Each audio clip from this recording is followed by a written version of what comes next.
Hey guys, we're going to do just a quick overview. First and foremost, if you feel like you need more of a practical review of the stuff that we talked about more in depth with these PowerPoints, then go back and see my one from previous classes specifically about electrical currents, pain control, tissue healing, Iontophoresis, biofeedback.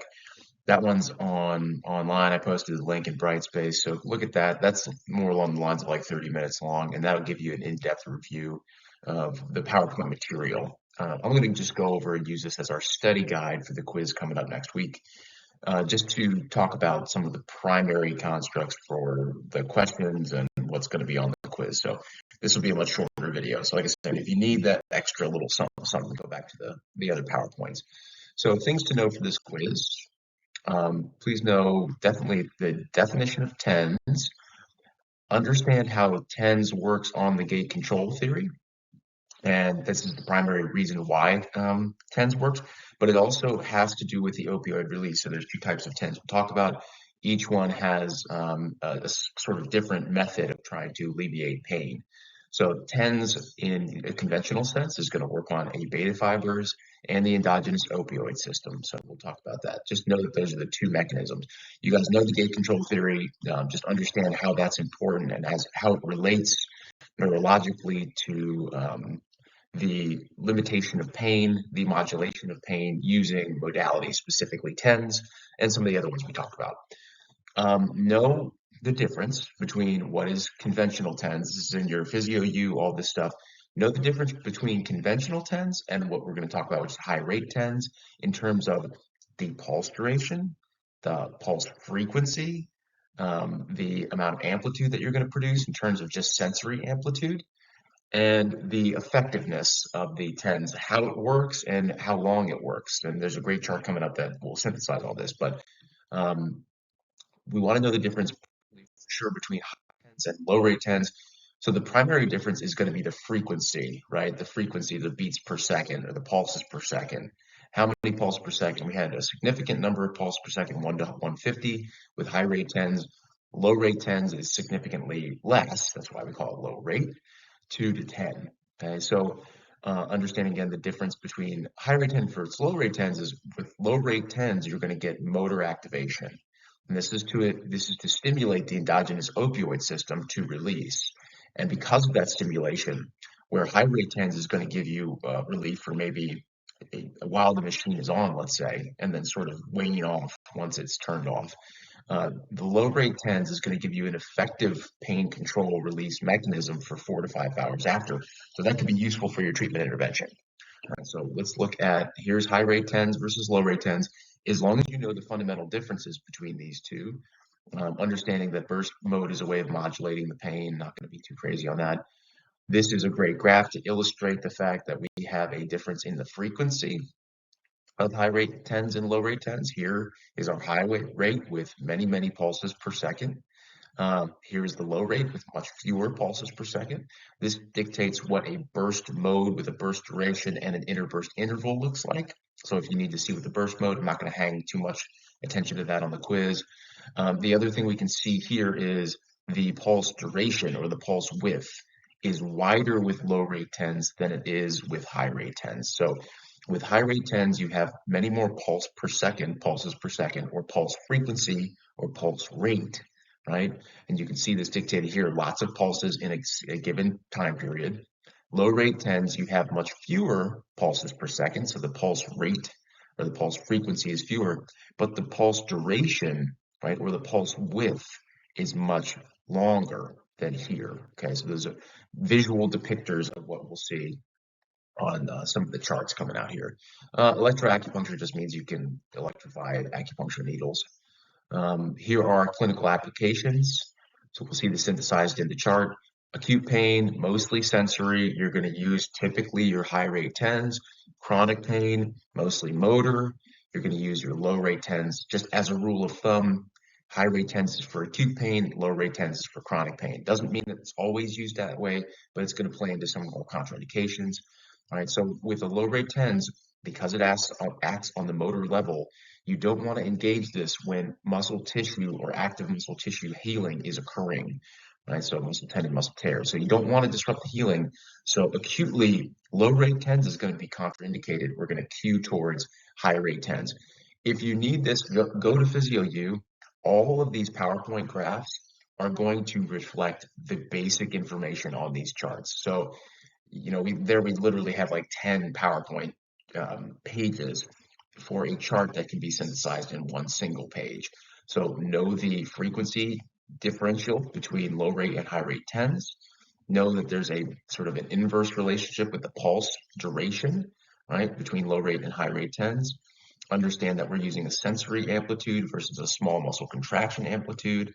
Okay, just go down the list and make sure that you can identify the differences fundamentally between high rate and low rate tens, and that you can apply those differences to case scenarios. Okay, so it's not just enough to know the parameters. You also have to be able to look at these and tell me, all right, like I'm using a high rate tens, I can use this under typical conditions for an acute injury or repetitive sprain, whereas I'm going to use more chronic condition for low rate tens and avoid repetitive strain injuries or acute conditions. So if I ask you like, okay, well, I have an acute condition, you need to understand well enough the parameters of low rate versus high rate tens in terms of their characteristics to say, okay, low rate tens is contraindicated here. We have acute injury, so I'm going to veer towards high rate tens. So be able to enact that. Interferential, I won't spend too much time talking about on the quiz.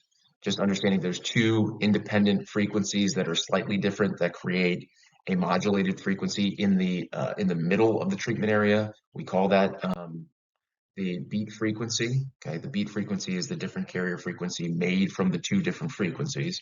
That creates your four-leaf clover. Again, not going to spend a whole lot of attention here, making sure that the electrodes are placed in an X-type pattern, crossing, surrounding the area of pain, and the treatment plane or the treatment area is in the middle of that crossing. So here's a good depiction. Here's my one channel with a negative here and a directly diagonal from the positive on the opposite side. Here, I've got my other channel where my anode is here, my cathode is here, and it's crossing, creating an X in the middle. Benefit IFC2, they cultivate a large area and tend to penetrate a bit deeper, excuse me, in terms of their depth. IFC breakdown, two waveforms through an X-like channel. Good. There's a higher amplitude and a lower amplitude frequencies, and they create an intermediary or an intersection frequency called the beat frequency. Makes it a little more comfortable for the patient. One thing to be said, we already talked about this, when you hear E-Stim, you think pain control. When you hear IFC, you think pain control, and sometimes increased circulation, and sometimes muscle stim. But when you see muscle stim, you should be thinking first and foremost, neuromuscular electrical stimulation, typically Russian current.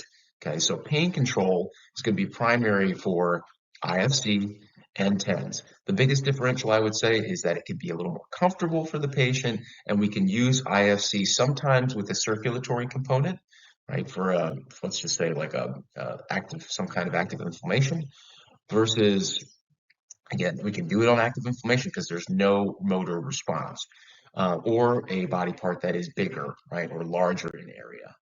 And so here's just a couple depictions there. That's all the time I'm really going to spend. Here's the clover leaf, right? We can use two components of IFC to be able to modulate or change the parameters of IFC. So one thing to know is we have the clover leaf, which is the area that's reflecting the burst frequency that's going to deliver the pain control mechanism in a what's called static delivery, which means it basically stays right here. We can create a vector scan, which is a circular energy field, right, that has a varied amplitude that makes what we call a dynamic delivery. So instead of just staying right here, we use this almost as a blueprint to create circular energy fields around that clover leaf to broaden the area. Okay, so this will increase the surface area for our treatment. The other part, well, just knowing modulation occurs just based off IFC because of the interbeat frequency or the burst frequency. Pre-modulation, since there's two poles, has a pre-sinusoidal current that's already dictated within the stem itself. And essentially, why do we have pre-mod? Well, it treats an area that's smaller and less conducive to a quadrupolar setup.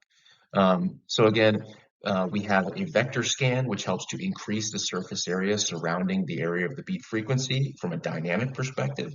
And then we have another device function called sweep that's going to alter the frequency or modulate the frequency of one channel relative to the other channel, which is going to help to accommodate or resist accommodation, right? So by changing the frequency levels, we're keeping the motor neuron, well, not, excuse me, the motor neurons, the sensory neurons guessing. And by keeping the sensory neurons guessing, we are trying to stave off accommodation. So knowing that. Tissue healing. So here we go. When you think of tissue healing, I want you to think primarily of high volt pulse current or HVPC, understanding that high volt pulse current is a direct current, monophasic, right? Monophasic, which means it goes one way or the other, positive or negative, and remains that way for more or greater than 1 second period in duration. Okay? So it's low. Again, we can use therapeutic ultrasound, so good to think back on that, like how we can also address tissue healing or wound healing. But we can also use electrical stimulation for tissue healing or wound care. So that's the primary goal with HVPC. When you see wound care or tissue healing from an E-Stim standpoint, you're thinking typically high volt pulse current. So how do we do this, right? Well, it's going to stimulate angiogenesis, but the primary thing I want you to know is the mechanism that makes high volt pulse current conducive for tissue healing is a process called galvanotaxis, which means that it's going to we're going to attract using polarity, right? Different polarities to attract cell types and manipulate the movement of those cell types in response to an electrical field that's created by high volt. And so what does that all mean, right? Here's an example of my monophasic, right? Monophasic direct current. So it's a direct current. It stays right here for greater than 1 second, right? In this area, this would be a pulse current, obviously. Monophasic, pulse current, direct current just means that it's going to stay on this line of polarity. We'll show you what that means in just a second. So with high volt, we know we're going to use a polarity or the attributes of certain polarities to be able to influence the tissue fluid or fluid in the tissue. So we're going to set this to a sensory intensity. Again, there's no motor development here.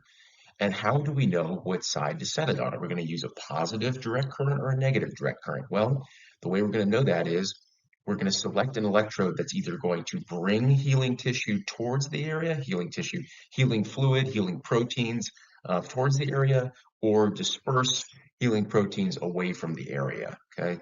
So here are the parameters we'll use, and that's on your chart. Go ahead and look at it. These are the typical parameters. You need to know these, and the treatment times that you'll use for high volt, okay?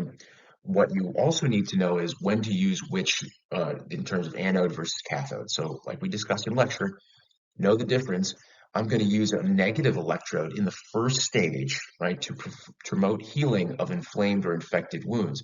Why do I use a negative electrode? Because the plasmic or the plasma material involved in a lot of interstitial fluid or edema is negatively charged or ionized. So with a negative charge, the first step in this stage number 1 is to use a negatively charged electrode to, just like putting two similarly charged magnets facing each other, they're going to repel one another. So I'm trying to, in this stage, I've got enough inflammation, I've got enough active plasma healing protein, interstitial fluid in that area already. In fact, I may have so much in that area that I'm actually slowing my healing process.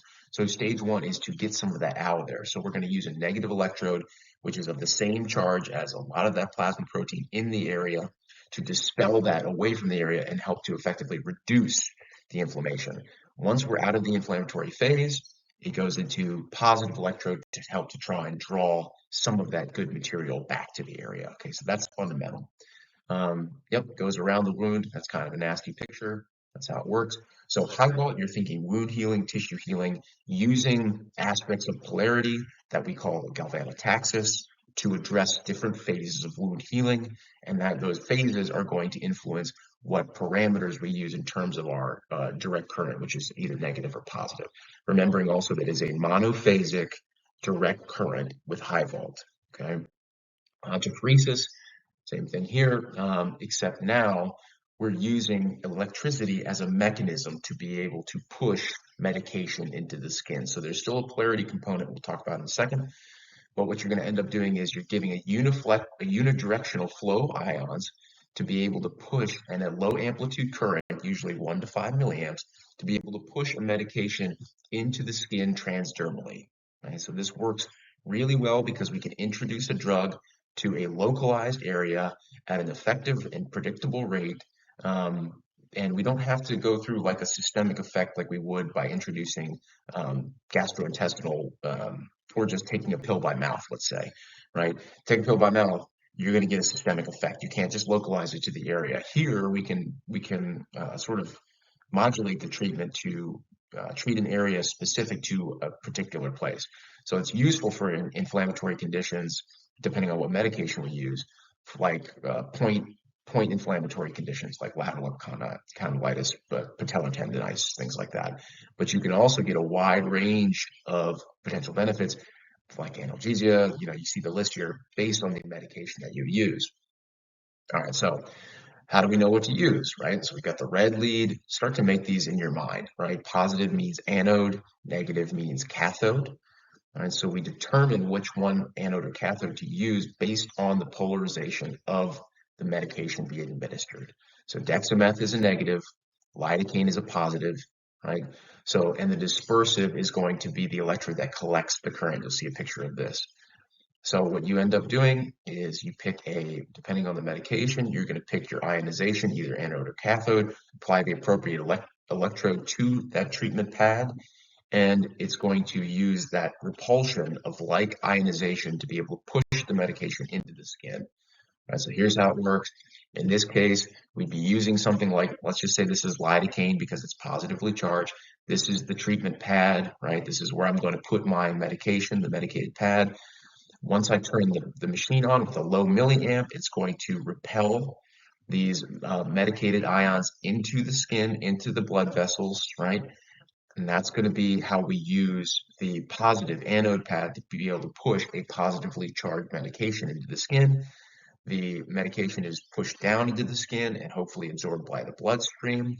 And then the rest of that electrical charge is then going to be picked up by the dispersal pad, right? So we recollect the electrical current, effectively using the electrical current as a transmission mechanism to push medication into the skin.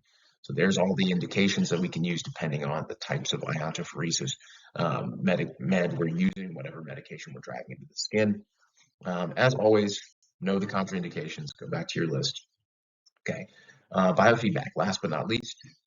So we know what we're trying to do is it's an instrument that's going to bring about specific events to conscious awareness by collecting information about muscular activity and giving us some kind of either visual or auditory feedback loop to be able to either encourage certain activity or discourage certain activity, right? So just knowing that biofeedback here has a parameter in terms of signal sensitivity, which means how sensitive that signal sensing is, right? So how sensitive you set your biofeedback is going to, if you have a high sensitivity rating, then you're going to detect very small amounts of electrical impulse, or a low sensitivity rating, which means it's just lowering sensitization, which means that we're going to detect large amounts. It takes larger amounts of electrical activity to be able to register on the biofeedback. Here's some examples. Okay, here's our primary treatment objectives. We're either trying to use a visual or auditory feedback loop using either lights on the machine or a display, or sound, right? A buzzing, a beeping, etc. for either muscle relaxation or muscle re-education, which is typically contractile in nature. So muscle relaxation is going to use a high sensitivity setting, okay?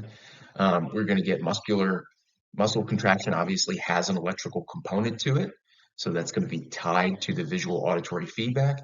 And so what you're looking for is if somebody has hypertone and you're trying to get them to relax, right? Obviously, we're going to use a high sensitivity setting. The second you put it on there, your feedback is going to be grossly positive, right? You're going to get a lot of electrical impulse because that let's just say the muscle is in spasm, it's spastic. As I go through my relaxation coaching, I'm trying to decrease the amount of feedback. So as I try to relax, if I'm really pinging high, high, high, and there's a lot of sound going on, or there's a high visual register, right, and I try and get them to relax, what I'm trying to see is that decrease in feedback, right? So the visual feedback decreases, or the auditory feedback starts to decrease, right? The opposite is true with muscle reeducation. So know the difference between these two. Know what biofeedback is. That's how they're placed. Here are some of the therapeutic effects. Again, use Physio-U. I swear, if you understand the components of Physio-U, the differences, the contraindications, and can apply those to case scenarios, you'll be able to do well on this class. So there's a 20-minute review. Please really use Physio-U, not just phase one is to understand how each one is different and the distinct parameters for each particular modality, right? What to use when. For instance, you see TENS or ISC, you're thinking pain control. High rate TENS for low rate TENS, different ways of going about pain control. You see high volt pulse current, you're thinking wound care, right? You think iontophoresis, you're thinking of driving medication transdermally.